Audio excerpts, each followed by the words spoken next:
Right then, I'm going to do today's video over because apparently it wasn't a very good one. So I was talking about hair pulling, hair cutting, physical cutting and eating disorders. And the reason I clustered them in the way that I did, i.e. to talk about all of them together, is that in terms of the unconscious motive, they're, in my opinion, the same.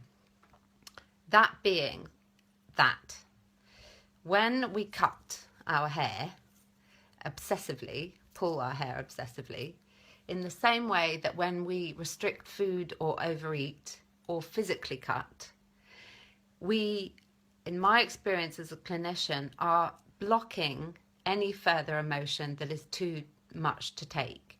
So people who use those methods use them as a way of pushing away more pain, more anger, more distress, more confusion, more vulnerability. Those methods, in my opinion, are used to cope. They're a coping strategy. So in all of us, we have emotion that when we don't express it, to say to somebody, I'm angry with you, or you're asking too much of me, or it's really overwhelming what you're doing or what you're saying, or I feel threatened, or I'm really hurt, or I'm furious. When we are in environments, particularly growing up, obviously, where we cannot express those things or aren't encouraged to express those things. How are you feeling, my darling? What can I get you? What's going on for you?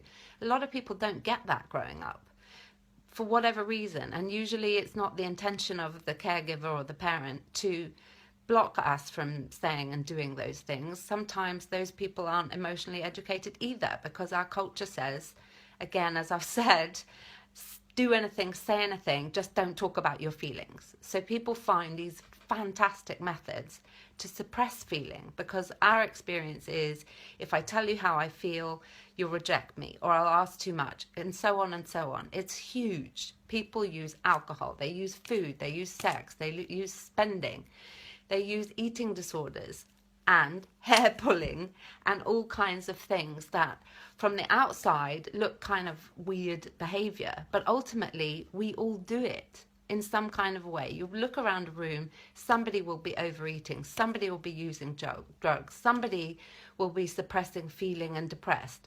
Wherever you look, to differing degrees, we all struggle with talking about what it is that's going on for us.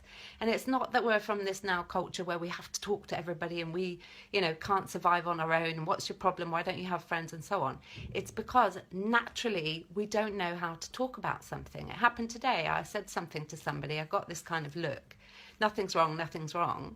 Clearly there was something wrong. But even to say, if you can't say this stuff to me, it was a very close friend of mine, who can you talk to? I'm the most open, good, bad, indifferent. I don't mind what it is, just talk straight to me. And they really struggled with it. And I thought, wow, even somebody really close to me who's pretty much guaranteed that I'll listen and respond and take responsibility for my bit, really had a problem with doing it.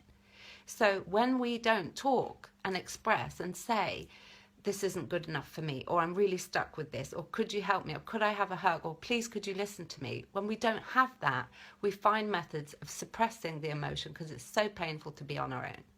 So all of those things I've mentioned, hair pulling, cutting, being sick, restricting food, all of the things that we do, all of us, are about suppressing emotion because we fear that nobody cares, nobody understands, nobody wants to hear us, nobody wants to see our distress. And we all do it in our society. We just use different methods.